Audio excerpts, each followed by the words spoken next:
I followed every rule they gave me, because that's how you keep your job in America. Last Tuesday, at 8:17 a.m., I was standing in the lobby of our building, coffee in one hand, my badge in the other, waiting for the elevator like everyone else. The security guard looked at my badge, then at his clipboard, and asked me to step aside for a moment. The elevator doors closed without me. My name was already missing from the list, and I didn't know yet that everything I trusted about fairness was about to collapse. I followed every rule they gave me, because that's how you keep your job in America. You show up on time, you keep your head down, you don't make things personal. You swipe your badge, wait your turn, and trust that the system notices effort the way it promises to. Last Tuesday started like every other weekday.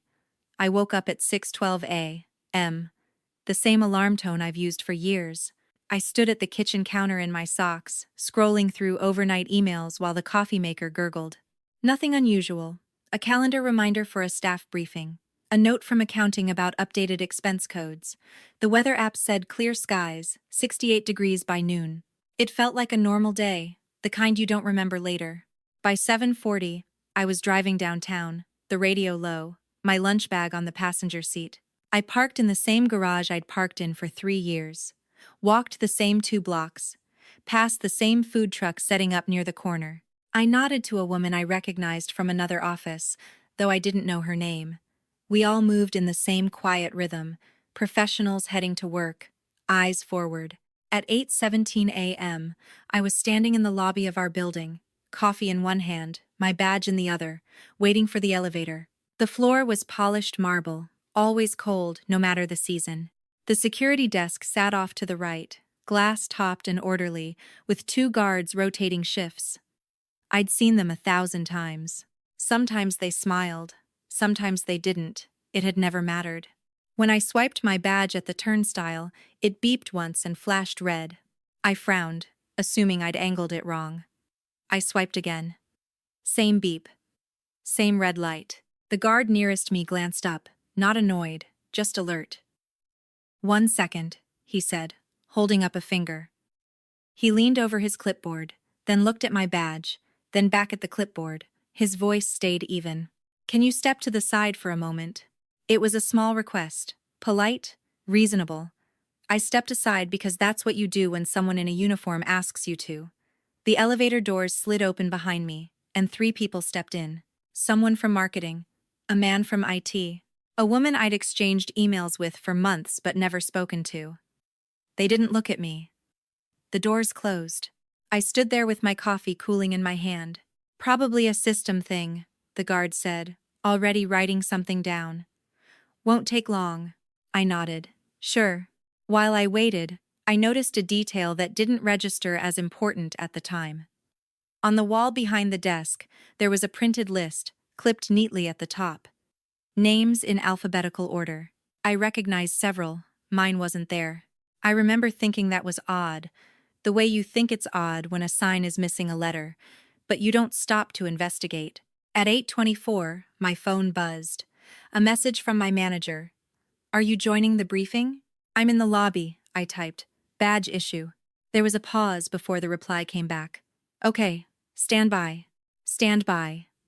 Those words sat heavier than they should have. By 8:31, the lobby had thinned. The morning rush was over. The security guard made a call, murmured into the phone, nodded, then hung up. "We're just waiting for confirmation," he said. "It's procedural. It's not Mikata's." Procedural was one of those words that sounded harmless until it wasn't. It meant no one was in trouble, exactly, but no one could move forward either. It meant there was a box unchecked somewhere, and until it was checked, you stayed where you were. At 8:45, my coffee was gone. I set the empty cup on the edge of the desk without asking. My phone buzzed again. Another email notification slid across the screen. This one wasn't addressed to me. It was a meeting update forwarded by mistake, a long chain with half the names grayed out. I scanned it quickly, then again, slower. My name wasn't on the invite list. I told myself it was an error, a clerical thing. I'd worked long enough to know how often mistakes happened. People forgot attachments. They left someone off a thread. It didn't mean anything on its own. At 9:02, the guard cleared his throat. I'm going to need you to wait outside the turnstiles for now. No. Outside? I repeated, not because I disagreed, but because the word felt out of place. Just until we sort this out, he said. You're not in trouble. He didn't say why he felt the need to add that last part. I stepped back to the public side of the lobby, the space with the benches and the building directory. A woman walked past me, swiped her badge, and disappeared into the elevators without slowing down. I checked my watch. 9:05. I'd been at this company for 6 years. I'd started as a junior analyst straight out of graduate school, moved up steadily, taken on extra projects when they needed someone reliable. I didn't skip steps. I didn't play office politics. I believed in doing the work and letting it speak for itself. It had always worked before. At 9:18, my manager finally came down from the elevators. She didn't look rushed. She didn't look upset. She looked careful, like someone walking across a freshly mopped floor. We're just clarifying something, she said, keeping her voice low. It's not a big deal. What are we clarifying? I asked. She smiled, but it didn't reach her eyes. Your access. Access to what? She glanced at the security desk, then back at me. To certain systems. I waited for her to continue. She didn't. At 9:30, she left me there. Said she'd be right back. She didn't take me upstairs. She didn't ask me to sit in a conference room. She walked through the turnstiles alone. By 9:47, my phone battery was down to 40%. I scrolled through old emails, searching for something, anything that might explain what was happening. Performance reviews were solid, deadlines met. Commendations from clients. There was nothing that suggested a problem. At 10:03, I noticed another small thing. A man from facilities came by and replaced the printed list behind the security desk. He unclipped the old one, clipped the new one in place, smoothed it with his palm. Different names this time, still not mine. No one said anything about it. At 10:21, I received a calendar cancellation. The staff briefing was over. At 10:38, my manager returned, this time with someone from HR. The HR representative held a folder, thin, beige, the kind used for routine paperwork. She didn't introduce herself. We just need a little more time, she said. This happens occasionally. What happens? I asked. She hesitated, then chose her words carefully. Discrepancies. If you see the portnets. It was the first word that made my stomach drop. By the time it was 11 a.m., I wasn't waiting anymore. I was being held in place, not physically. No one blocked my way. But every answer led to another delay, another polite deflection. I couldn't go upstairs. I couldn't log in. I couldn't even be told what rule I'd supposedly tripped over. I sat on the bench in the lobby, my lunch bag at my feet, watching people come and go. Some of them knew me. A few nodded. One started to wave, then stopped, unsure. I realized, slowly, that whatever was happening wasn't meant to be loud. It wasn't meant to draw attention. It was designed to feel administrative, temporary, easy to overlook. At 11:26, I finally understood what scared me most. No one was arguing that I belonged there. They weren't accusing me of wrongdoing. They weren't threatening me. They were simply proceeding as if my place in the building was conditional, subject to revision, dependent on paperwork I'd never seen. I'd always believed that if you followed the rules would protect you. Sitting there in that lobby, watching my reflection in the glass doors, I started to sense that belief had an expiration date, and I had a feeling it had already passed. The message was brief, neutral. It thanked me for my patience, informed me that my system access was under review due to an internal audit, and instructed me not to attempt to log in remotely until further notice. It emphasized that this was standard procedure and not disciplinary. There was no name at the bottom, just Human Resources Department. I read it 3 times, looking for specifics. Which audit? Which systems? What triggered the review? The email answered none of that. It ended with a line that felt almost cheerful. We appreciate your cooperation. Cooperation implied a choice. It suggested I was participating in something voluntary, collaborative. It didn't acknowledge that my badge had stopped working, that I'd been physically blocked from my workplace without warning. I forwarded the email to my personal account, then saved a copy to a folder labeled Access Review. That was habit. I documented everything, even when nothing seemed wrong. The next morning, I woke up at the same time out of muscle memory. Made coffee, checked my phone. No new messages. I didn't put on my work clothes. I sat on the couch and watched the light change on the walls. At 9:02 a.m., my phone buzzed. A coworker texted me. "Hey, are you out sick?" I stared at the message longer than necessary before replying. Dealing with an access issue. HR thing. There was a pause, then no follow-up, no questions. It was as if the explanation itself closed the door. By midweek, I started noticing gaps. The daily compliance update stopped arriving in my inbox. A recurring meeting disappeared from my calendar without comment. When I searched my email for my name, messages I knew existed were gone, replaced by gray placeholders that said, "You no longer have access to this conversation." I told myself not to panic. Access reviews happened. Audits could be messy. I knew that better than most. Still, something about the silence felt off. No timeline, no point of contact, just a slow erosion of visibility. On Thursday, I logged into our benefits portal to check something unrelated. A banner appeared at the top of the screen. Your employment status is currently under review. Certain features may be unavailable. Under review. Again, that word, vague enough to mean nothing, heavy enough to mean everything. I called HR, left a voicemail, sent a follow-up email. Both were polite. Professional. I asked for clarification. I offered to provide documentation. I referenced the audit. 2 hours later, I received a response. "We're looking into it. Thank you for your patience." That was it. By Friday, my sense of time had shifted. Without the structure of work, the days blurred. I took long walks, cleaned my apartment twice, tried to read, but my attention drifted back to the same question.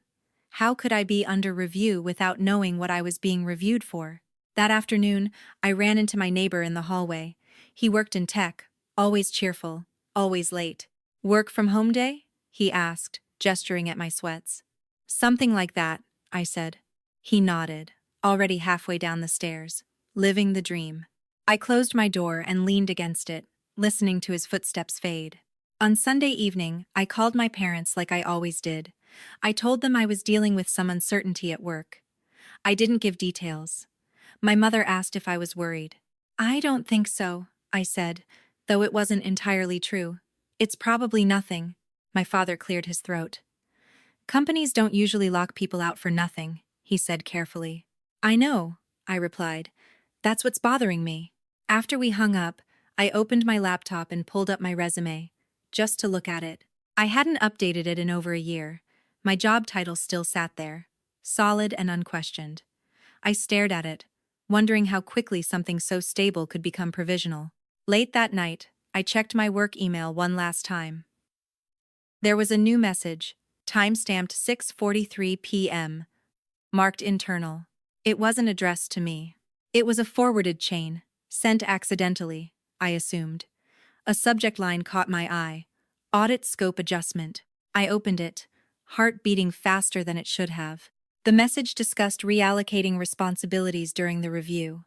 My role was mentioned in passing, described as non-essential for current operations. Non-essential. I read the sentence again, then a third time. It wasn't an accusation. It wasn't a complaint. It was worse than that. It reduced my work, my presence, to something optional. I closed the laptop and sat in the dark, the glow from the streetlight cutting across the floor. For the first time since Tuesday morning, I let myself consider a possibility I'd been avoiding. What if this wasn't about a mistake? What if it was about making space? I had spent years believing that doing things the right way guaranteed a place in the system. That rules, once followed, offered protection. Sitting there, surrounded by the quiet evidence of a life built on that belief, I felt the first crack appear. Not loud, not sudden, just enough to let the doubt in. By the second week, the absence became louder than any accusation ever could. No one told me not to come in, but no one told me to come back either. My badge still didn't work. My VPN access was disabled. Every attempt to log into a system ended the same way, with a neat error message and a suggestion to contact support. Support, when I reached them, said my ticket had been forwarded. Forwarded to where, they couldn't say. I kept a notebook on my kitchen table and started writing things down. Not because I thought I'd need it, but because it made the days feel anchored. Dates, times, who said what, or more often, who didn't. Monday, 9:14 a.m. No response from HR. Tuesday, 11:37 a.m. Calendar invite removed. Wednesday, 4:02 p.m. Email bounce back from compliance distribution list. They were small things. Individually, each one was easy to explain away. Together, they formed a pattern I recognized too well to ignore. It was the kind of pattern I'd flagged in audits, the kind that didn't show up as fraud or misconduct, but as procedural drift. Quiet adjustments that changed outcomes without triggering alarms. On Tuesday afternoon, I went down to the building anyway. Not because I thought they'd let me in, but because staying home was starting to feel like a concession I hadn't agreed to make. I dressed the way I always did for work. Neutral blazer, flats, hair pulled back. I didn't want to look like someone making a point. The lobby looked the same marble floors, the same security desk, a different guard this time, younger, unfamiliar. I swiped my badge, red light. He checked his screen. "I'm not seeing you here," he said, apologetic but firm. "I work upstairs," I replied, keeping my voice level. "There's an access review in progress." He nodded slowly, like he'd heard that phrase before. "Yeah, I can't let you through." "I understand," I said. And I did. He was doing his job. That was the problem. As I stepped aside, I noticed the printed list again. New paper, fresh ink, names neatly aligned, still not mine. I left without arguing. There was no one to argue with. That was becoming the defining feature of the situation. No clear antagonist, no raised voices, no moment where someone crossed an obvious line. Just a series of doors that no longer opened. That evening, a former colleague called me. We hadn't spoken in months, not since she transferred to another department. "Hey," she said, after a brief hello.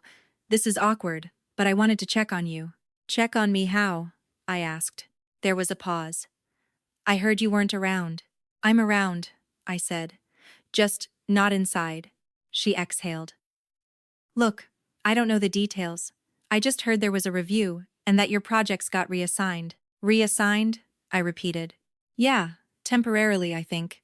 They said it was to keep things moving." Keep things moving, another phrase that sounded reasonable until you unpacked it. My projects weren't stalled. They'd been active, ongoing. Reassigning them didn't solve a problem. It replaced me. "Did they say why?" I asked. "No," she said quickly. "And I probably shouldn't be telling you this. You always helped me when I had questions. I didn't want you to feel blindsided." After we hung up, I sat very still. Reassigned meant decisions were being made without my input. It meant people had accepted my absence as functional, even helpful. The next morning, I received a message from my manager. Short, careful. "We're still waiting on guidance. In the meantime, don't worry about deliverables." Don't worry about deliverables. In my world, that was code. It meant I was no longer accountable, which also meant I was no longer relevant. I replied, asking if there was anything I could provide to speed things up. "Documentation, clarification, a meeting." She responded hours later. "We'll let you know." By Thursday, my work phone stopped ringing entirely. The automated calendar reminders that used to punctuate my day were gone. Even the noise of work had faded, leaving behind a kind of hollow quiet that felt deliberate. I filled the time by reviewing my own files, old reports, policy drafts, email threads I'd saved for reference. I wasn't looking for wrongdoing. I was looking for context. Somewhere in the mass of information, there had to be a clue as to why I'd become inconvenient. Late that afternoon, I noticed something strange. In a shared folder I still had access to one they must have overlooked. There was a version history on a compliance memo I'd authored months earlier. I clicked through it out of habit. The original document was intact, but the most recent version had my name removed from the header. Not replaced, just gone. The content remained, the analysis, the recommendations. but the attribution had been scrubbed clean. I stared at the screen, unsure how to feel. It wasn't theft, exactly. The work was still being used. It was erasure. I told myself not to jump to conclusions. Versioning errors happened, but when I checked another file, then another, the same pattern appeared. My contributions remained, my name did not. That night, I slept poorly. I dreamed of hallways that narrowed as I walked, of doors that closed just before I reached them. When I woke up, my jaw ached from clenching it in my sleep. On Friday morning, an email arrived from HR with a calendar invite attached. Subject: check-in. No agenda, no details, just a 30-minute slot the following Monday. Relief washed over me, quickly followed by unease. A check-in implied something informal, something exploratory. It didn't sound like resolution. It sounded like management. Over the weekend, I tried to distract myself. Grocery shopping, laundry, a long run along the boulevard. But everywhere I went, my mind kept returning to the same question. When did my presence become optional? Sunday night, I opened my laptop and began organizing the notes I'd been taking. Dates, times, screenshots, email headers. I wasn't building a case, I told myself. I was just keeping track. That's when I noticed the timestamp on the HR email from the first week. It had been sent at 6:58 a.m., before anyone else in my department was usually online. Curious, I checked the metadata. The sender wasn't the general HR inbox. It was an individual account, masked behind the department name. I searched that name, found a LinkedIn profile. Senior HR business partner. Recently transferred from another firm. Recently added to several executive committees. It wasn't proof of anything, but it was the first concrete detail that didn't feel random. Monday came quickly. At 9 a.m., I joined the video call from my kitchen table. HR appeared on screen, composed, professional. My manager joined a minute later, eyes flicking briefly to the side before settling on the camera. They thanked me for my patience. They used words like alignment and transition. They told me the review was ongoing and that these things took time. When I asked what had prompted it, they exchanged a glance. There were concerns, HR said finally. About fit. Fit with what? I asked. With the direction the company is heading, she replied. It was the first time anyone had suggested that the issue wasn't a mistake or a process, it was me. After the call ended, I sat alone in my apartment, the screen dark, the silence heavy. I thought about all the times I'd advised others to trust the process, to give it time, to assume good faith. I was still doing all of those things. But beneath them, a new awareness was taking shape. This wasn't an accident. It wasn't a delay. And it wasn't temporary. Something was being decided about me, without me. And whatever that decision was, it was already reshaping my place in a system I'd once believed was neutral. The signs had been there all along. I just hadn't known how to read them yet. There are things you assume are untouchable until the day you realize no one ever promised they were. For me, that thing wasn't my job title or my paycheck. It was my professional standing, my credibility. The invisible currency you earn over time by being careful, thorough, and right more often than not. In compliance, reputation is everything. You don't need to be liked, but you need to be trusted. Once that's gone, the rest follows quickly. I'd spent years building mine. I was the person people called when they needed a clean answer to a messy question.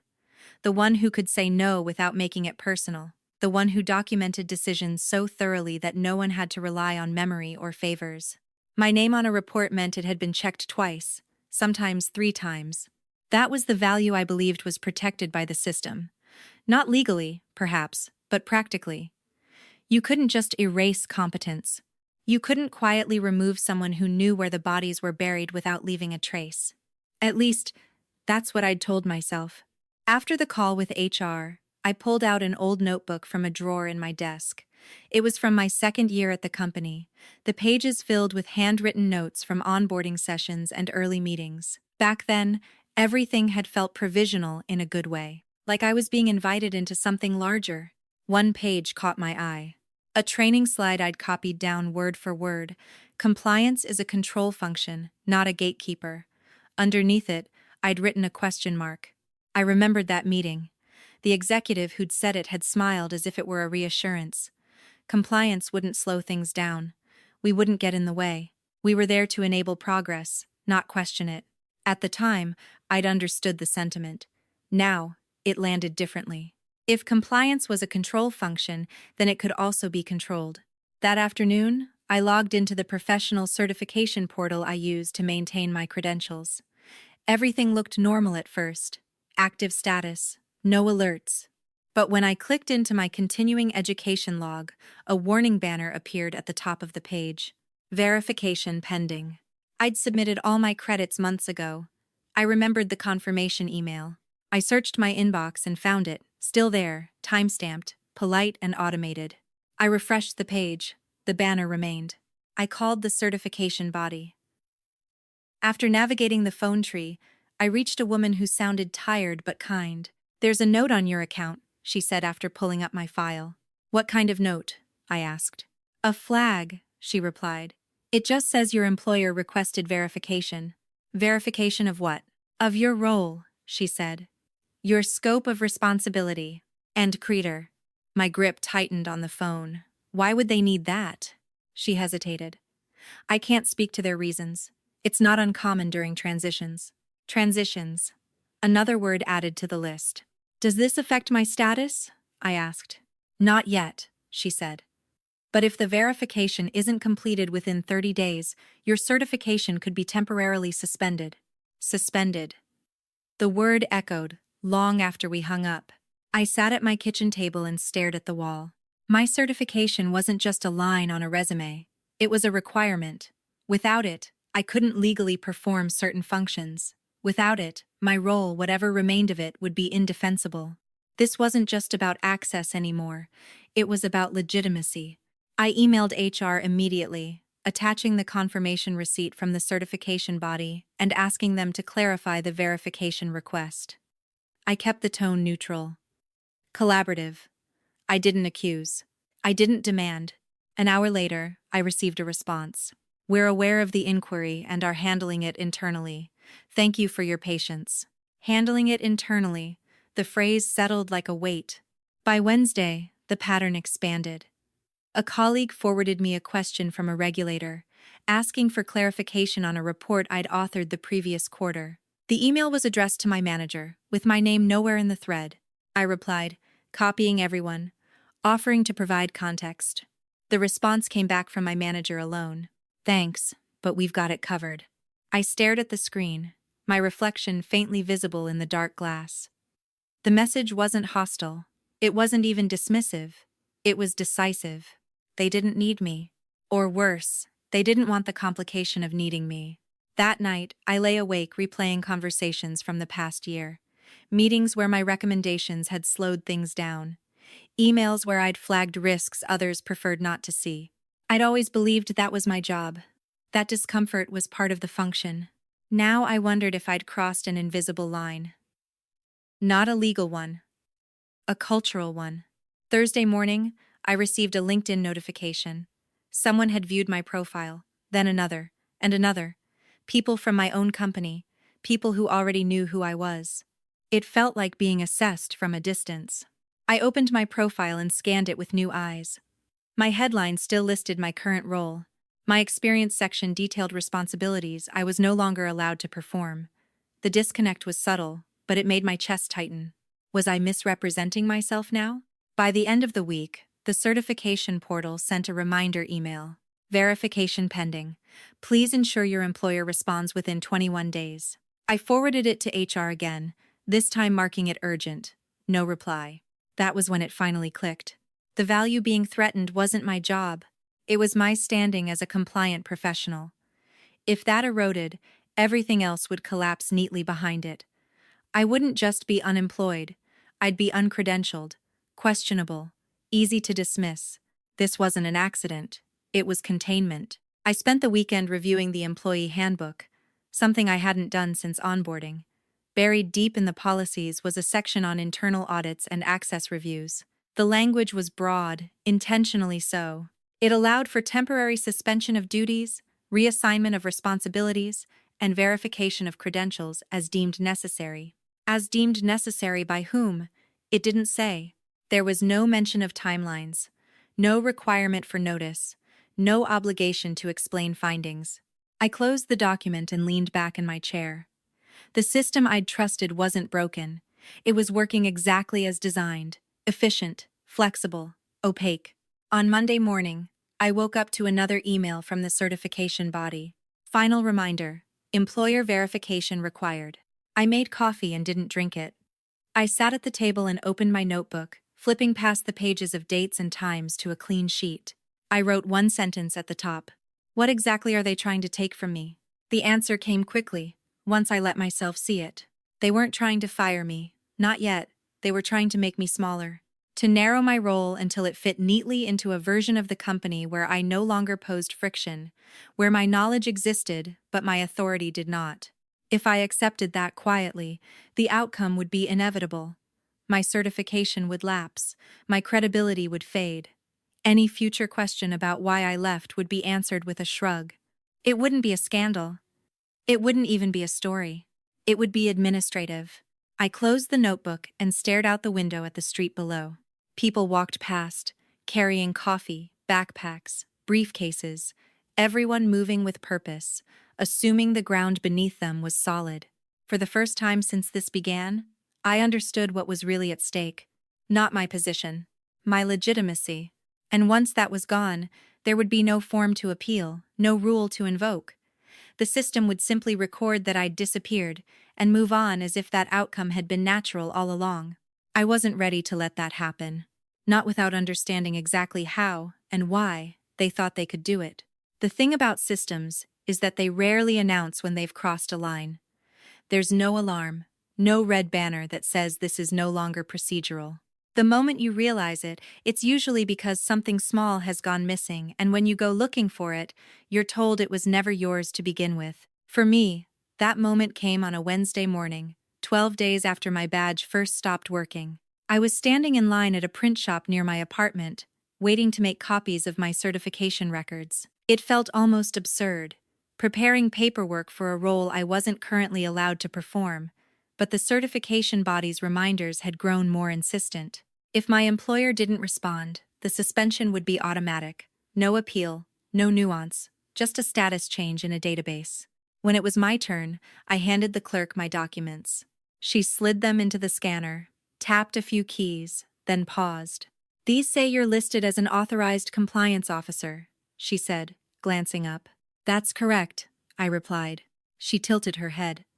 "Our system is pulling a different title from the verification API." My stomach tightened. "What title?" She turned the screen slightly so I could see it. Under current role, a single line appeared. Administrative Support, Compliance Liaison. "That's not my title," I said, too quickly. She shrugged. "That's what's on file." I stepped away from the counter, copies in hand, my mind racing.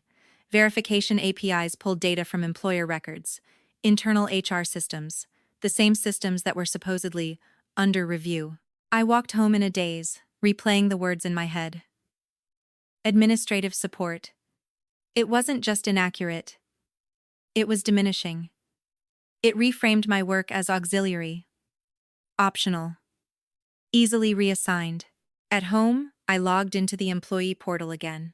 This time, I went deeper, clicking through sections I'd never needed before. My profile still showed my original title at the top, but when I expanded the job description, the text was different. The responsibilities listed were generic: scheduling assistance, documentation support, no mention of regulatory authority, no mention of decision-making. It was a version of my role stripped of influence. I scrolled to the bottom of the page and saw the timestamp. Last updated, 9 days ago. 9 days. The same week my access had been cut. I sat back in my chair, the pieces finally aligning. This wasn't just about sidelining me temporarily. Someone had changed the record. Quietly. Internally. Without my consent. My phone buzzed. A text from my manager. "Can you join a quick call at noon?" No context. No explanation. At noon, I joined the call. HR was there again. So was a man I didn't recognize, introduced as part of organizational strategy. His camera stayed off. They spoke in calm, measured tones. They thanked me for my flexibility. They reiterated that the review was ongoing. Then HR said something that made my hands go cold. As part of this process, we've realigned certain roles to better reflect current operational needs. Realigned how? I asked. She smiled. Your position has been temporarily reclassified. Temporarily, I repeated. To what? To a support designation, she said. It doesn't change your employment status. But it changes my authority, I said. The man with the camera off spoke for the first time. Authority is contextual. Authority is contextual. I waited for him to elaborate. He didn't. What criteria were used for this reclassification? I asked. HR glanced at him, then back at me. We assessed alignment with leadership priorities. Leadership priorities. Not performance, not credentials, priorities. This reclassification affects my certification, I said. My professional standing. If you can very well. We're aware, HR replied. And we're confident it will be resolved. When? I asked. Another pause, another glance. Soon.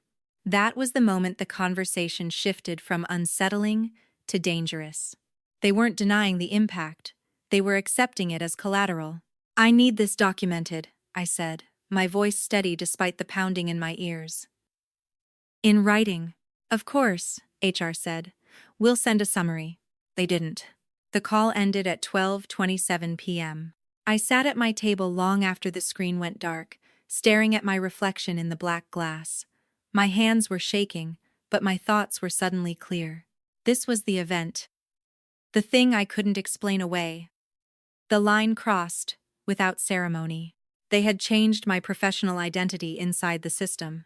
Not fired me, not disciplined me, just redefined me.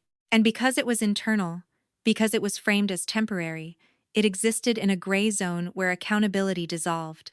If I waited, the record would harden. The temporary would become precedent. At 1:05 p.m., my phone rang, the certification body again. We've received partial verification, the woman said. But there's a discrepancy. What kind? I asked. The role your employer confirmed doesn't meet the threshold for independent compliance authority, she explained gently. If that remains the case, your credential can't be maintained in active status. How long do I have? I asked. She checked. 7 business days. 7 days. I thanked her and hung up, my chest tight. The countdown had started, whether I agreed to it or not. That afternoon, I went back to my notebook and turned to a fresh page. I didn't write dates this time. I wrote questions. Who authorized the reclassification? When was it approved? What documentation supported it? Who benefited from my removal? These weren't emotional questions. They were procedural, the kind I knew how to answer if I had access. I didn't, but I knew who might. Late that evening, as I was sorting through old files on an external drive, I found something I'd forgotten about, an archived folder from a compliance review I'd led the previous year.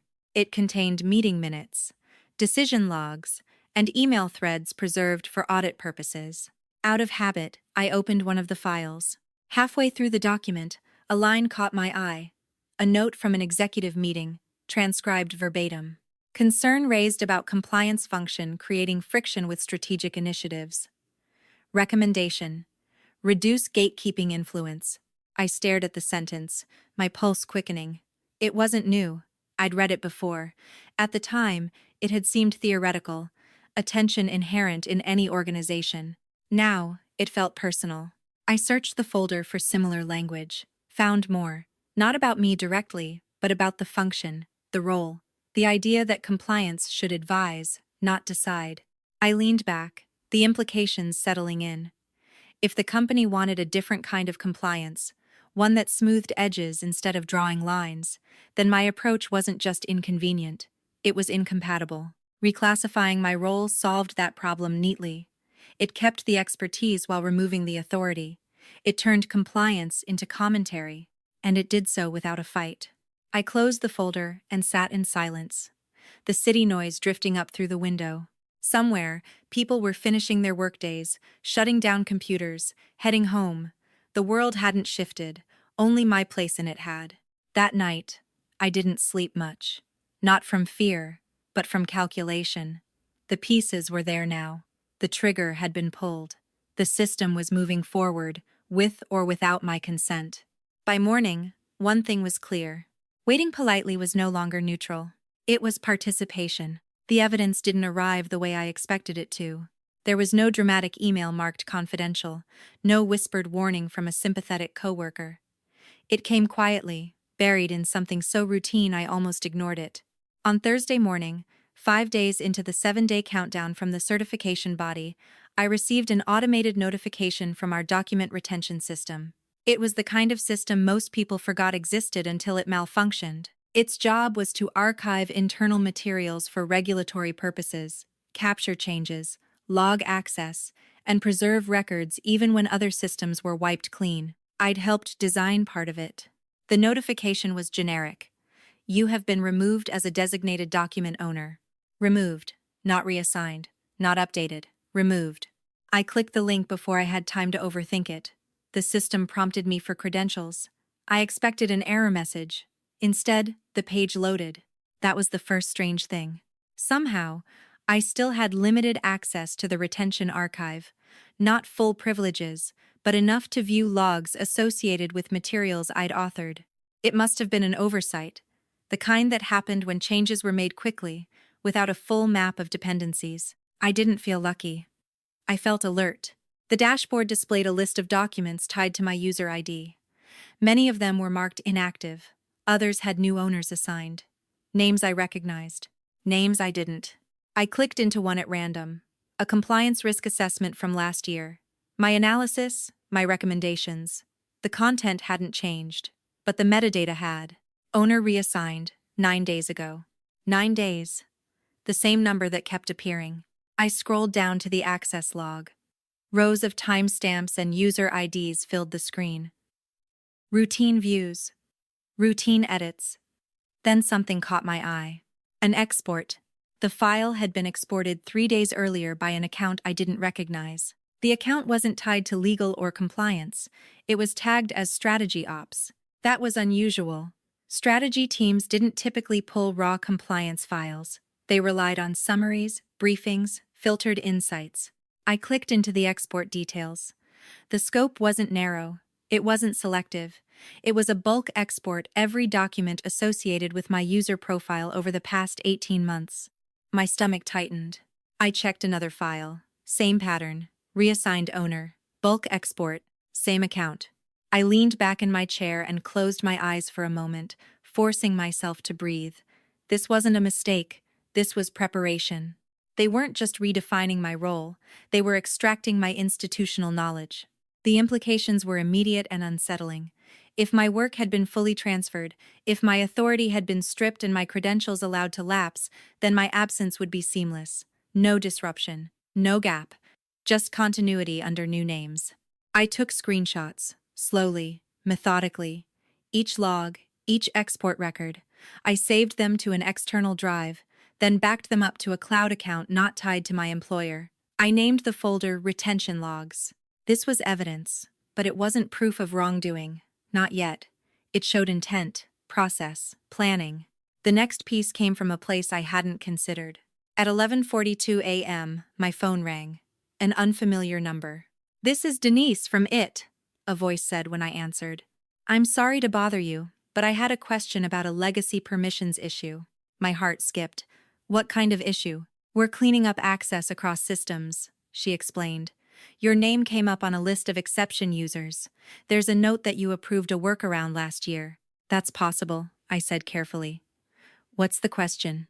"The note references a justification memo, but I can't find it. Do you remember where it's stored?" I did, instantly. It was in a subfolder of the retention archive, attached to a change request that had never been fully implemented. "I can look," I said. "What's the change request ID?" She gave it to me. When I pulled up the file, the memo was there. So was something else. A comment thread attached to the approval record. One I'd never seen before. The comments weren't part of the official documentation. They were internal notes, visible only to administrators. The kind meant for coordination, not record-keeping. I read them once. Then again. Slower. Approval granted, but flag this role for future adjustment. Long-term alignment issue. Another comment followed, dated 2 weeks later. Agreed. Plan to transition authority once dependencies mapped. My mouth went dry. These notes weren't about a system. They were about me. They didn't mention my name directly, but the role identifier matched my position exactly. The timing aligned perfectly with my access review. The language mirrored what HR had said about alignment and direction. I thanked Denise, told her I'd email her the memo location, and hung up. Then I sat very still. This wasn't retaliation. It wasn't personal. It was strategic. I had been identified as a misalignment months ago, maybe longer. The audit wasn't the trigger, it was the mechanism. I cross-referenced the comment timestamps with the retention logs. The same strategy ops account appeared again, accessing the comment threads, exporting summaries, compiling materials. I followed the trail as far as I could. The account was assigned to a single individual. Director of Strategic Transformation, a title that hadn't existed a year ago. I searched my inbox for that name, found a few messages, polite, broad. Invitations to meetings I hadn't attended because they'd been scheduled at the same time as regulatory briefings. I hadn't been excluded. I'd been deprioritized. That afternoon, I received the summary HR had promised days earlier. It was a single paragraph. As discussed, your role has been temporarily reclassified to support evolving organizational needs. This change allows for continuity while we assess long-term structure. No mention of exports, no mention of credential impact, no mention of authority. I replied immediately, attaching screenshots of the retention logs. Can you explain why my documents were bulk exported and my ownership removed prior to the reclassification being communicated to me? I didn't accuse, I asked. The response came an hour later. Those actions are part of standard knowledge transfer. They are not related to your access review. Not related. I stared at the screen, my jaw clenched. The words were careful, technically true, perhaps, but they didn't address the core issue. Knowledge transfer implied consent. It implied succession. It implied that my role was already considered past tense. By evening, the shape of the situation was clear. This wasn't a sudden decision. It was a phased transition, one designed to leave no visible disruption, no complaint, no moment where anyone had to justify what they were doing. Except they'd overlooked one thing: me. I knew how systems logged their actions. I knew where exceptions lived. I knew how administrative comments revealed intent in ways official memos never would. I wasn't supposed to see any of it. That was the point. The process relied on silence, on trust, on the assumption that the person being transitioned out would accept the ambiguity and move on. I didn't feel angry. Not yet. I felt something colder, clearer. This wasn't about saving my job. It was about preventing my professional erasure. About stopping a quiet rewrite of history where my work became anonymous and my authority a footnote. I opened my notebook and turned to a new page. At the top, I wrote a heading: Evidence.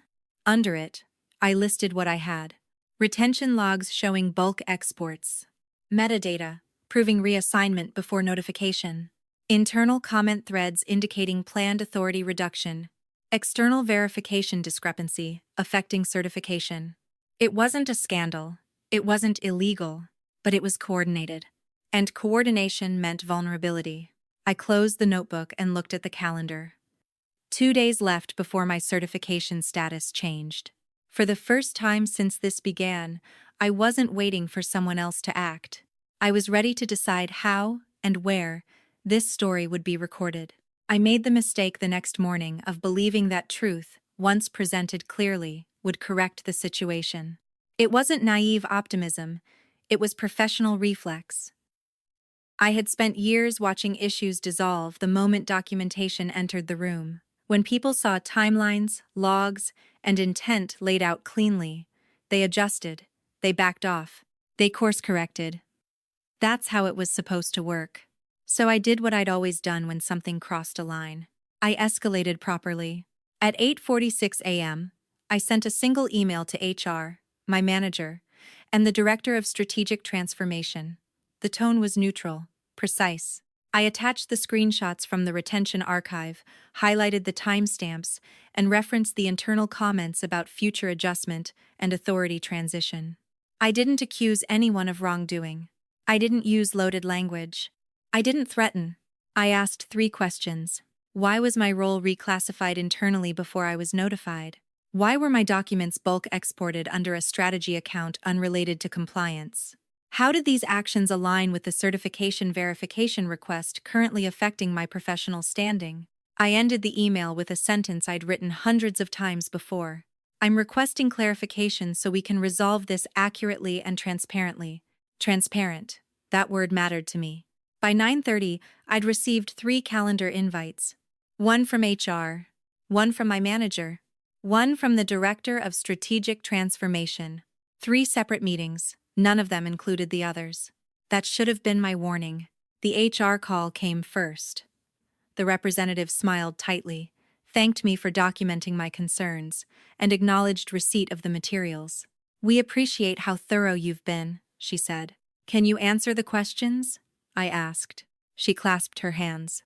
"Some of the details you're referencing involve internal planning discussions. Planning discussions that directly affect my role and certification," I replied.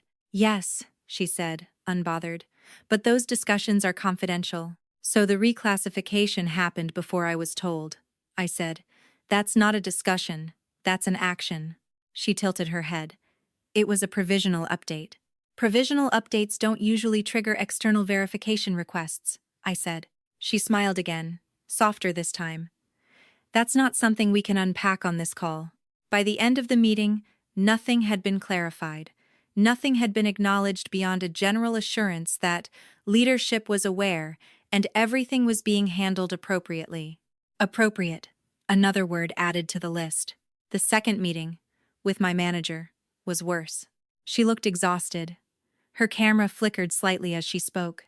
"I want you to know this isn't personal," she said almost immediately. I didn't respond. "You're very good at what you do," she continued. "That's not in question." "Then why is my authority being removed?" I asked. She exhaled. "The company is evolving. There's a push to streamline decision-making." "By removing compliance authority?" I asked. "By centralizing it," she corrected. "At a higher level." "Where?" I asked. She hesitated. "Within strategy." There it was. "You reassigned my role to people who aren't credentialed to perform it," I said. "They're supported by legal," she replied. "Legal isn't compliance," I said. She looked away from the camera. "This is bigger than either of us." That sentence landed harder than any accusation. The final meeting was with the Director of Strategic Transformation. His camera came on this time. He looked calm, confident, the kind of man who'd learned how to speak without revealing anything. "I reviewed your email," he said. "You're clearly very detail-oriented." I waited. "The company appreciates your contributions," he continued. "But we're entering a phase where flexibility is critical." "Flexibility with regulations?" I asked. He smiled slightly. "With interpretation." I felt something tighten in my chest. "That's not how compliance works." "That's one perspective," he said evenly. "Another is that compliance should enable innovation, not constrain it. I have 20 S2 thus. By redefining the role after the fact?" I asked. "By evolving it," he said. "Which is what we're doing." I pulled up the retention logs on my screen and shared them. "These exports happened before the reclassification," I said. "Before I was notified." "That suggests intent." He glanced at the screen, then back at me. "Intent to prepare. For my removal?" I asked. "For continuity," he replied smoothly. "Your work remains valuable. We just need it in a different configuration. If you have defined ours." Configuration. Like a piece of software. "What about my certification?" I asked. "That's unfortunate," he said. "But certifications are external. We can't control how third parties respond to internal changes." "You initiated the verification," I said. "Yes," he agreed, "because your role changed." I stared at him. "So you changed my role, then used that change to undermine my credentials." He didn't deny it. He didn't confirm it either. "I think you're framing this adversarially," he said. "That won't help you." Help you. That was the moment I understood the nature of my mistake. I had assumed that presenting evidence would trigger accountability, that clarity would force correction. But the system wasn't designed to respond to truth, it was designed to absorb it. Everything I'd shown them fit neatly into their narrative. Planning, transition, alignment. None of it violated policy as written. The policies were broad by design. By the time the meetings ended, my inbox contained a follow-up email from HR. As discussed, leadership has determined that the current role configuration will remain in place during the review period. We appreciate your cooperation. Cooperation again. An hour later, the certification body emailed me. Employer verification remains unchanged. Suspension will proceed if not resolved within 2 business days. I forwarded that email to HR. No response. That evening, I sat alone at my kitchen table, the same spot where I'd spent weeks documenting details, believing they would matter. The evidence was real. The coordination was undeniable. And yet nothing had shifted. I replayed the calls in my head, searching for the moment where I'd lost ground. There wasn't one. I hadn't misspoken. I hadn't overreached. The failure wasn't in my approach, it was in my assumption. I had believed that the system would correct itself once confronted. Instead, it had closed ranks. I wasn't being punished. I wasn't being dismissed. I was being managed out of relevance. Quietly. Legally. With my own documentation folded neatly into their process. The realization settled slowly, heavy, and unmistakable. I wasn't dealing with a misunderstanding. I was dealing with a structure that had already decided my presence was inconvenient and had built a perfectly reasonable way to make that true. And for the first time since this began, I understood something else just as clearly. If I continued trying to resolve this from inside their framework, I would lose. Not loudly, not unfairly, just completely. Once I stopped trying to convince them, everything became easier to see. There's a strange calm that comes when you finally accept the shape of the thing you're fighting. Not the version you hoped it was, the version it actually is. For weeks, I'd been asking the wrong question. I'd been asking what went wrong, when the real question was, who benefited? The answer wasn't a person, it was a direction. I spent that weekend doing something I'd never done before. I stopped reacting. No emails. No follow-ups. No calls to HR. I let the silence sit where it was, heavy and deliberate, and I watched what happened around it. On Monday morning, I checked the internal news feed, using a link that still worked. A post had gone up late Friday afternoon, buried between a volunteer spotlight and a DEI webinar announcement, announcing the Strategic Enablement Initiative. I read it twice. The language was familiar now. Phrases like cross-functional agility, streamlined oversight, removing friction points. The initiative introduced a new structure where compliance, legal, and risk would operate in partnership under a centralized strategic function. No mention of authority, no mention of independence. I scrolled to the bottom. The initiative was sponsored by the same executive committee my certification verification HR contact had recently joined. The Director of Strategic Transformation's name appeared twice. This wasn't about me. I was collateral. Compliance wasn't being punished. It was being absorbed. And I wasn't being erased because I was difficult or insubordinate. I was being erased because I represented an older model, one where compliance had the power to say no and mean it. I opened my notebook and drew a simple diagram. Boxes, arrows, reporting lines. When I finished, the picture was unmistakable. My role didn't fit anymore, not as it was originally designed. It existed outside the new flow of authority. They hadn't needed to fire me. That would have created questions, paper trails, risk. Instead, they were redefining the environment until my role suffocated quietly. It was elegant, in a way. Cruel, but elegant. By Tuesday afternoon, I received an automated email from IT. Your access has been updated. No explanation. Just a notification. I logged in. My dashboard looked different. Fewer tools, read-only permissions where I'd once had approval rights. My inbox populated slowly, missing entire categories of messages I used to receive. I wasn't locked out anymore. I was fenced in. At 3:17 p.m., I got a message from a junior analyst I'd mentored years earlier. Hey, random question. Are we allowed to escalate compliance concerns directly anymore? Or does it all go through strategy now? I stared at the message for a long time before responding. What were you told? I wrote back. That we should align messaging before raising issues, she replied. Didn't want to bother you if that's changed. Align messaging. That was it. The phrase that explained everything. Compliance hadn't lost authority accidentally. It had been reframed as a communications function. Risk wasn't something to be confronted. It was something to be narrated.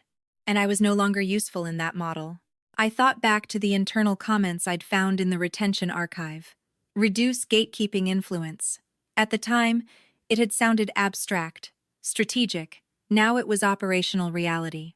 The realization was unsettling, but also clarifying. This wasn't personal retaliation. There was no villain twirling a mustache, no vendetta to expose.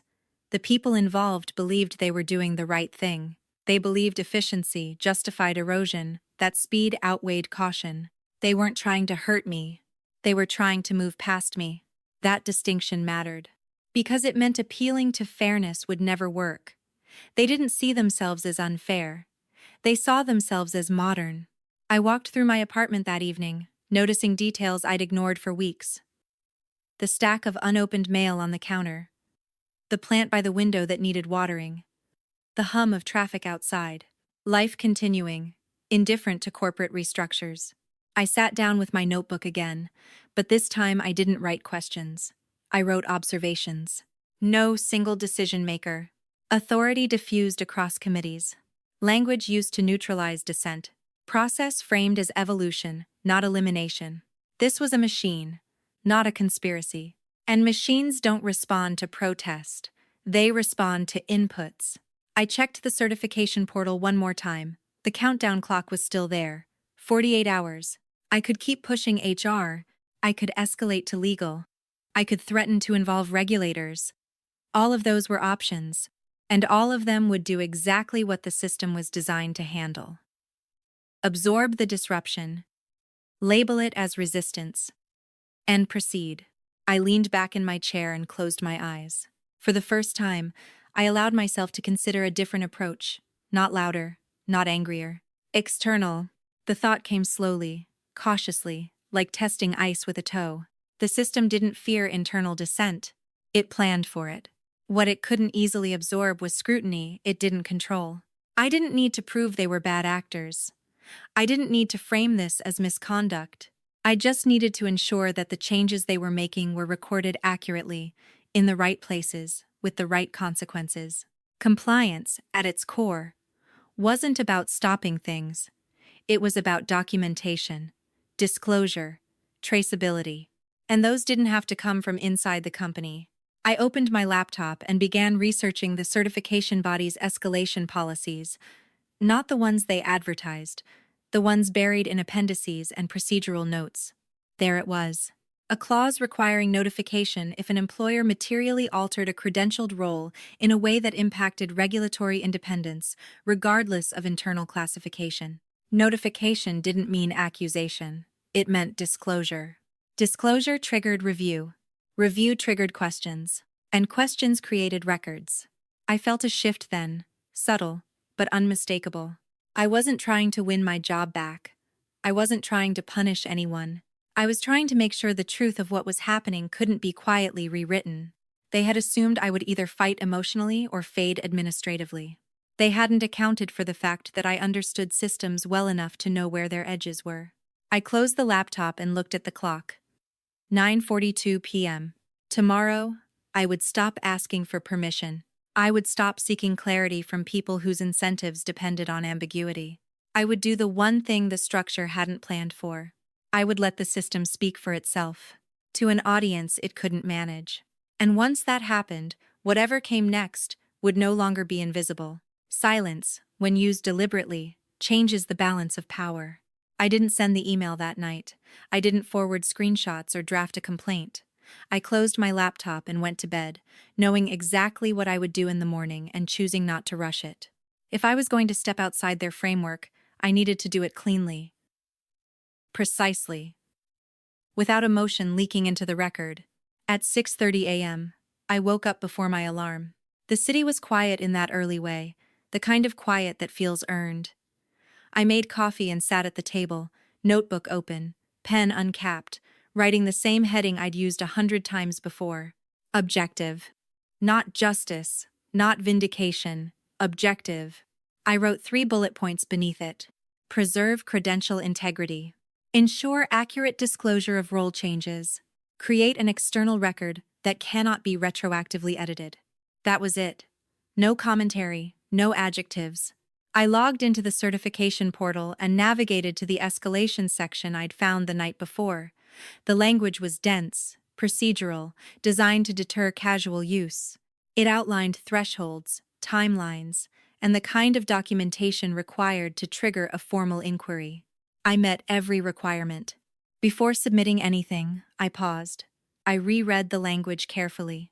This wasn't a complaint process, it was a notification process. It didn't ask whether harm had occurred. It asked whether material changes had been made that could affect independence. They had.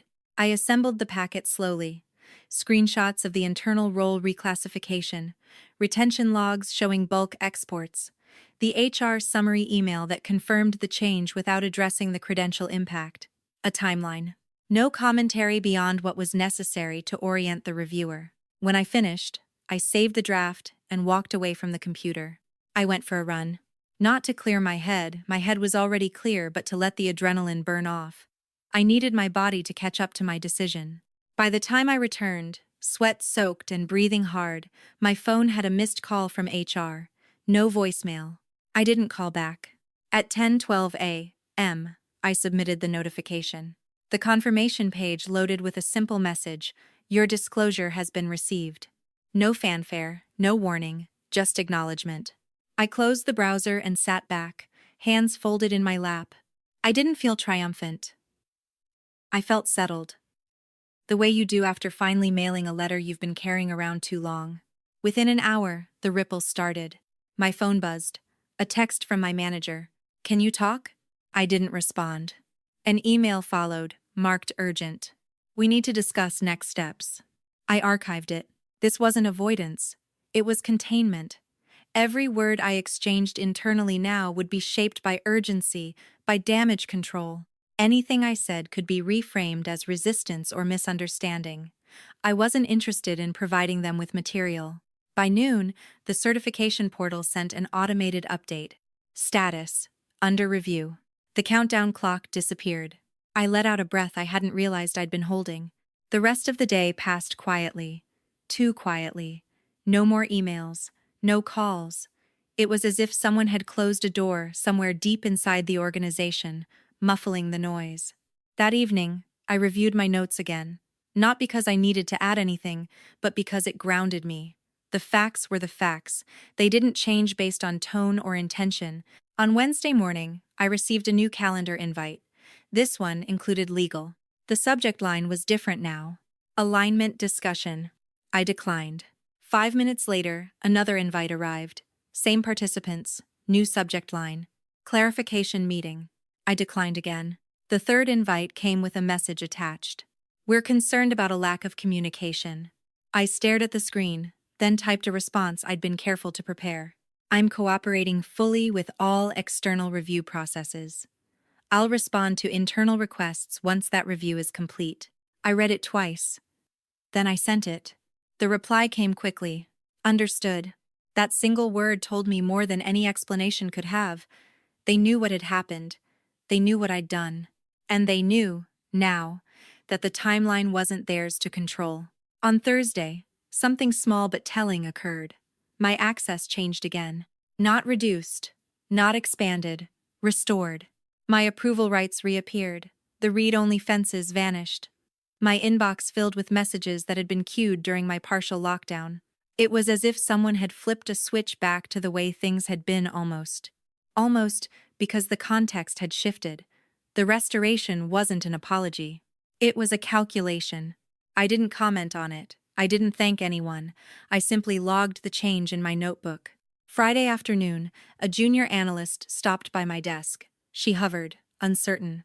"Are we allowed to escalate concerns again?" she asked quietly. I met her eyes. If something needs to be escalated, it should be escalated, I said. That hasn't changed. She nodded, relief flickering across her face. Okay.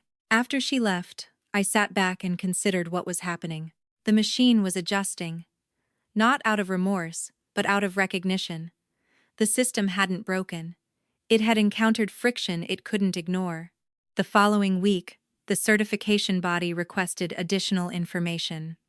Specifics about reporting lines, documentation of independence safeguards, copies of updated role descriptions. I forwarded the request to HR with a brief note. Please see attached. Deadline Friday. They responded within minutes.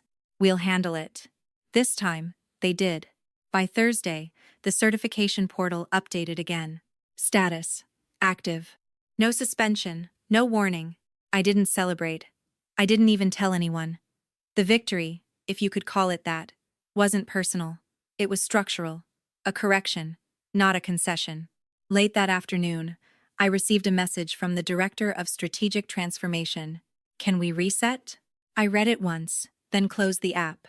Reset implied returning to a point before decisions were made, before records were created, before consequences. That wasn't possible anymore. What they had tried to do hadn't failed because it was wrong. It had failed because it was visible now, and visibility changes behavior in ways internal policies never can. I packed up my bag and left the office early, walking home as the sun dipped behind the buildings. The city felt different, not kinder, just clearer. At home, I opened my notebook one last time that day and wrote a single sentence. Leverage isn't force, it's placement. I didn't know what would happen next, whether this would stall the initiative or simply reshape it, whether my role would survive intact or evolve into something else. But I knew this much. I was no longer reacting. I was no longer asking to be seen. I had placed the truth where it couldn't be ignored, and then I had stepped back, letting the system do what it always did when confronted with an external mirror. It corrected its posture, not because it cared about me, but because it had to care about the record. And for the first time since my badge stopped working, that was enough. The shift didn't announce itself. It never does.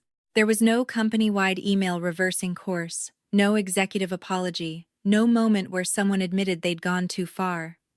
What happened instead was quieter and far more telling. The system began to behave differently around me. On Monday morning, I arrived at the building and swiped my badge. Green light. The turnstile clicked open without hesitation. No pause, no clipboard, no polite request to step aside.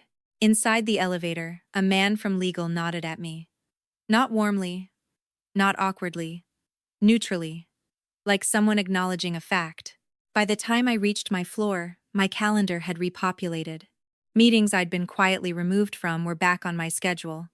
Some rescheduled under new names, others unchanged but newly populated with additional attendees.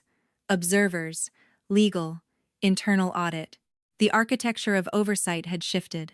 At 9:15 a.m., I joined a meeting labeled Cross-Functional Alignment. The same people were there as before, but the tone was different. Slower, more careful.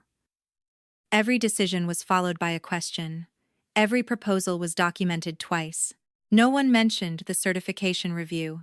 No one referenced the retention logs.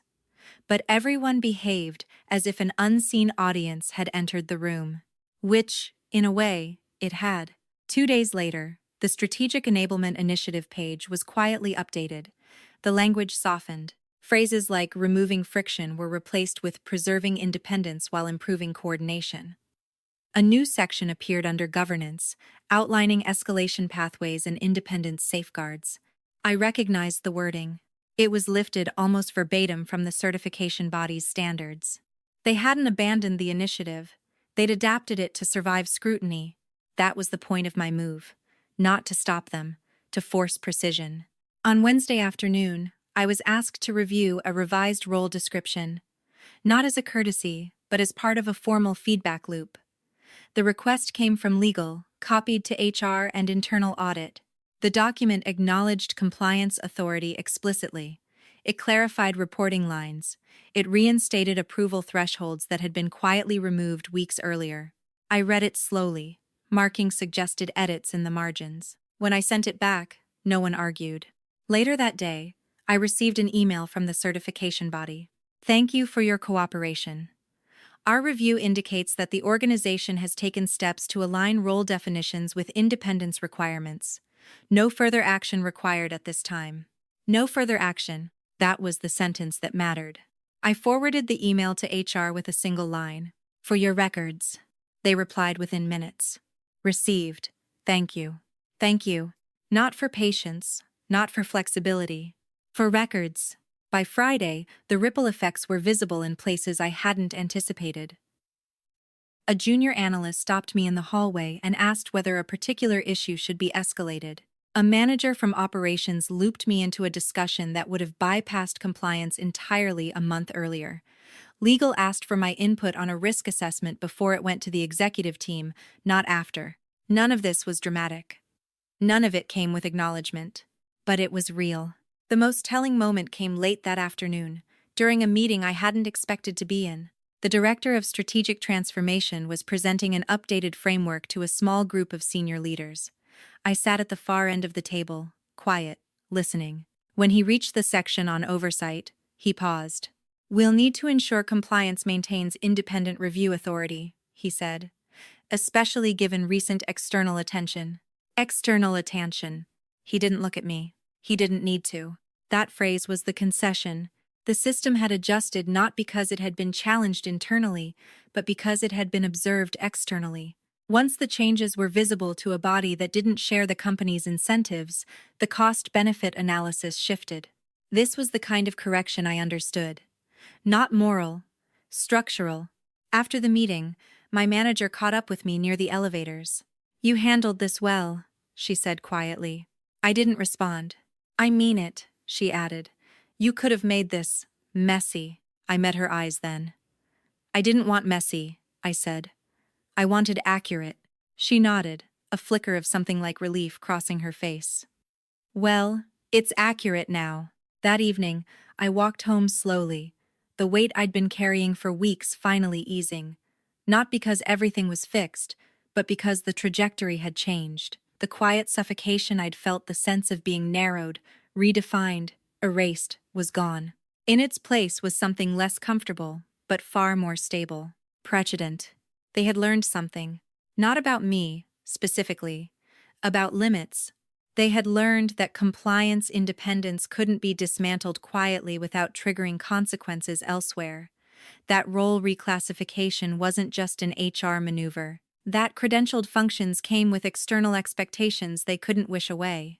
And they had learned that I knew how to activate those expectations without turning it into a spectacle. The following Monday, a new policy memo went out company-wide. It announced updated guidelines for role changes affecting regulated functions, advance notice requirements, documentation standards, mandatory external impact assessments. The memo didn't reference recent events. It didn't need to. I read it twice, then saved a copy to my personal drive. That policy wouldn't protect me forever. No policy ever does. But it would protect the next person who found themselves quietly edged toward irrelevance in the name of alignment. That was the real outcome. Not my restored access. Not my active certification. The boundary that now existed where none had before. Late that afternoon, I received a message from the junior analyst again. Thanks, she wrote. I replied with a single sentence. Do the work. Document the rest. And anyway, when I shut down my computer that day, I didn't feel victorious. I felt steady, grounded in the knowledge that power didn't always announce itself with force. Sometimes it moved sideways, through channels others underestimated. I hadn't raised my voice. I hadn't threatened. I hadn't demanded justice. I'd simply placed the truth into a system that couldn't ignore it without implicating itself. And once that happened, everything else followed. Quietly, reluctantly, but permanently enough to matter. The building lights dimmed as I left, the lobby empty except for the security desk. The guard nodded at me as I passed. No clipboard, no list. Just a fact restored to its proper place. I walked out into the evening air, knowing that whatever came next, the rules of the game had changed. Not because I'd broken them, but because I'd finally understood how to use them. The most unexpected part wasn't what changed. It was what didn't. No one apologized. There was no meeting where someone cleared their throat and admitted mistakes had been made. No email acknowledging that my role should never have been altered without notice. No quiet confession in a hallway. The system corrected itself without remorse, the way systems always do when their incentives realign. At first, that bothered me more than I expected. I realized how deeply I'd internalized the idea that justice required recognition, that for something to be resolved, someone had to say you were right. But what unfolded instead was something colder, and in its own way, more revealing. They didn't admit error because, in their framework, no error had occurred. What had happened wasn't a violation. It was an experiment. And like any experiment, it was adjusted once the results proved inconvenient. That understanding settled in slowly, reshaping how I viewed everything that had happened. The reclassification, the access removal, the knowledge extraction. None of it had been malicious in the traditional sense. It was opportunistic, adaptive, designed to test how far the structure could be pushed without resistance. They hadn't targeted me because they disliked me. They'd targeted the function I represented, and I happened to be standing in it. That distinction mattered, because it reframed the ending in a way I hadn't anticipated. The outcome wasn't personal vindication. It was institutional learning. A week after the policy memo went out, I was asked to attend a meeting with internal audit and legal, not to explain anything, but to review a new checklist they were implementing for role changes in regulated functions. As I skimmed the draft, I saw echoes of everything I'd forced into visibility: external notification thresholds, documentation requirements, independence attestations. This wasn't about protecting me. It was about preventing exposure. And yet, the effect was the same. During the meeting, someone asked whether the checklist was too rigid, whether it might slow down transformation efforts. Legal responded before I could. "It's necessary," they said. "We can't afford ambiguity in these areas." Ambiguity. That was the word I'd been living inside for weeks. Now it was being treated like a liability. After the meeting, I returned to my desk and sat there for a long time without opening my laptop. I watched people move through the office, some purposeful, some distracted, some already half elsewhere. The machinery of work continued, as it always did, absorbing adjustments and moving on. That's when the real twist became clear to me. I hadn't won by restoring my place. I'd won by changing the conditions under which places could be taken away. The system hadn't learned to respect me. It had learned to respect the cost of ignoring certain structures. And that was a fundamentally different kind of justice. A few days later, I received a message from the Director of Strategic Transformation. Not an invitation, not a request. A statement. "We're moving forward with the initiative. Your role will remain independent, as outlined. I trust we're aligned now." Aligned. The word landed differently than it had before. I typed a response, then deleted it. Typed another, deleted that too. In the end, I sent nothing. Alignment didn't require agreement. It required acknowledgement of boundaries.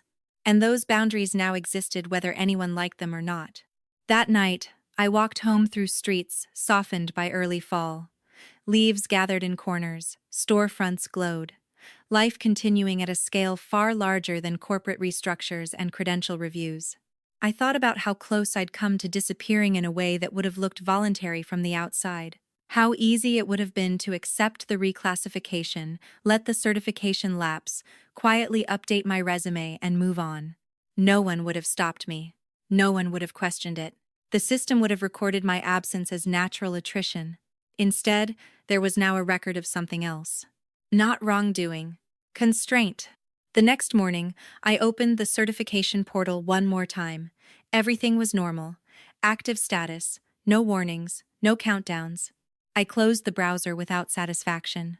What mattered wasn't that my credential remained intact. It was that the pathway for undermining it had been made visible, documented, and most importantly, expensive. I hadn't forced anyone to admit fault. I'd forced the system to price its behavior differently.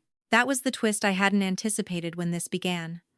I'd assumed the ending would involve restoration or departure, victory or loss. Instead, it involved something more abstract. Precedent. The knowledge that certain moves would now trigger scrutiny beyond the company's control. That quiet erasure carried external consequences, that some functions couldn't be absorbed without disclosure. They would still try. Systems always do, but not the same way, not as easily. A junior analyst stopped by my desk later that week. She looked hesitant, like she was deciding whether to speak. "I heard they're updating the training materials," she said. "About escalation." I nodded. "They are." She hesitated again. "Was that because of everything?" I met her gaze. "It's because of how things work," I said. "Sometimes you have to let the structure explain itself." She smiled faintly, not fully understanding, but sensing something had shifted. After she left, I leaned back in my chair and looked at the ceiling. The hum of the lights, the distant murmur of voices, ordinary sounds, unchanged. My life hadn't transformed dramatically. I wasn't promoted. I wasn't celebrated. I wasn't even thanked. But I was still here. And more importantly, the role I occupied now carried weight that didn't depend on anyone's goodwill. The system hadn't learned to care. It had learned to comply. And that, I realized, was the only kind of victory that lasts. Not the kind that makes you feel seen. The kind that makes it impossible for others to pretend you aren't there. After everything settled, the quiet felt different. Not the anxious quiet of waiting for an email. Not the heavy quiet of being sidelined without explanation. This was a steadier kind of silence. The kind that comes after a structure has shifted and is testing its new balance. My days returned to something like normal. I reviewed reports. I attended meetings. I asked questions that made people pause. On the surface, nothing about my role looked extraordinary. But beneath that surface, there was a subtle recalibration happening, one I could feel even when no one acknowledged it. People chose their words more carefully around me now. Not out of fear, out of awareness. That awareness didn't come from respect in the emotional sense. It came from understanding that certain actions now left marks beyond the company's internal memory, that some changes could no longer be made quietly, without consequence. I noticed it most in small moments. A draft policy circulated with tracked changes left on instead of cleaned up. A meeting agenda included a line about regulatory independence considerations. An email thread looped me in earlier than necessary, just in case. None of it was dramatic. None of it needed to be. The system had absorbed the lesson and adjusted its posture. One evening, weeks later, I found myself back in the lobby where this had all started. The same marble floor, the same security desk, the same hum of elevators opening and closing. I stood there for a moment longer than necessary, watching people pass through the turnstiles. Some hurried, some distracted. Everyone assuming access was a given, a simple function of showing up with the right badge. I thought about how quickly that assumption had been stripped from me, and how quietly it had almost stayed that way. No one in that lobby knew what had happened. They didn't need to. The correction wasn't meant to be visible. It was meant to be embedded. I walked out into the evening air and headed home. That night, I didn't open my notebook. I didn't review timelines or evidence. I cooked dinner, called my mother, and listened to her talk about her garden. The ordinary parts of life felt sharper now, more grounded. A week later, I updated my resume, not because I planned to leave, but because I wanted the record to be accurate. Titles matter, so do descriptions. I wrote carefully, choosing language that reflected authority without exaggeration, independence without confrontation. When I finished, I saved it and closed the file. I wasn't preparing an exit. I was reclaiming authorship. The final moment came unexpectedly, during a routine training session for new hires. I'd been asked to speak briefly about compliance escalation, 10 minutes, no slides. I stood at the front of the room and looked out at faces that reminded me of myself years earlier. Attentive, trusting, believing the system worked because it was designed to. I didn't tell them a story. I didn't warn them. I didn't dramatize anything. I said this instead. If you see something that doesn't sit right, document it. If you're told to wait, ask what's being recorded. And if your role changes, make sure the change is reflected everywhere it needs to be, not just internally. No one took notes. No one asked questions. But a few people nodded, slowly. Afterward, one of them caught up with me near the door. "Is that something that happens a lot?" she asked. I thought about the question before answering. It happens quietly, I said. That's why accuracy matters. She thanked me and walked away, already pulling out her phone, her attention shifting to something else. That was fine. The message wasn't meant to linger dramatically. It was meant to settle somewhere deeper. As I walked back to my desk, I realized something I hadn't allowed myself to articulate before. I didn't feel triumphant. I felt complete. Not because I'd won against someone, but because I'd stopped measuring success by whether others acknowledged my worth. I'd measured it by whether the structures around me reflected reality accurately enough to limit harm. That was the real shift. I no longer needed the system to validate me. I needed it to be precise. And now, in ways that mattered, it was. On my way out that evening, I passed the security desk again. The guard glanced up and nodded, the way he always did now. No clipboard, no list, just routine recognition. I nodded back and kept walking. Outside, the city moved around me, cars, lights, voices overlapping in the familiar rhythm of people living their lives. Nothing about the world had changed dramatically because of what I'd done. And that, I understood, was the point. Justice didn't arrive with a spotlight or an apology. It arrived as a correction, quietly embedded in policy, process, and precedent. The system didn't learn to care about me. It learned it couldn't afford to pretend I wasn't there. I adjusted my coat against the evening chill and headed home, knowing that whatever came next, whether I stayed or eventually moved on, I would carry that understanding with me. Not as a scar, as a standard. I no longer believed that doing the right thing guaranteed protection. But I knew something better now. Accuracy, once placed in the right context, creates its own gravity. And gravity, unlike goodwill, doesn't require permission to work.